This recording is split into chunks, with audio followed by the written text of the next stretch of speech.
ए भ्रमका खेतीबाल किसानहरू, तपाईँहरू आफ्नो भूगोलको समस्याहरूमा कहिले बोल्ने कि घरबाली र बालबारीको फरिया मात्र फेर्नमा काम गर्ने?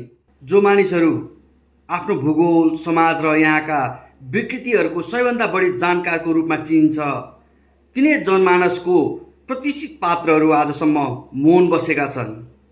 उनीहरूले आफ्नो आँखाले अन्याय, भ्रष्टाचार र सामाजिक विसङ्गतिहरू देख्दा पनि मुख खोलेका छैनन्।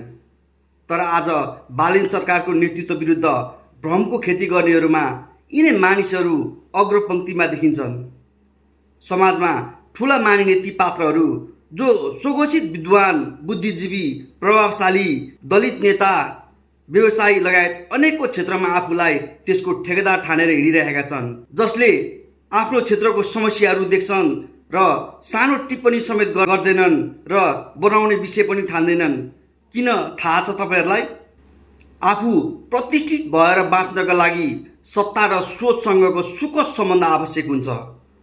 त्यो सम्बन्धमा खलबल हुने डरले तिनीहरू मौन छन्।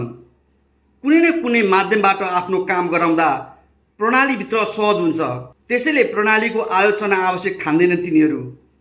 तर आज यी प्रतिष्ठित व्यक्तिहरूले बालेन सरकारको कमी कमजोरीहरू, गल्ती सीमितताहरूको बारेमा तर्कपूर्ण आलोचना नगरी भ्रमको खेती गरिरहेका छन्।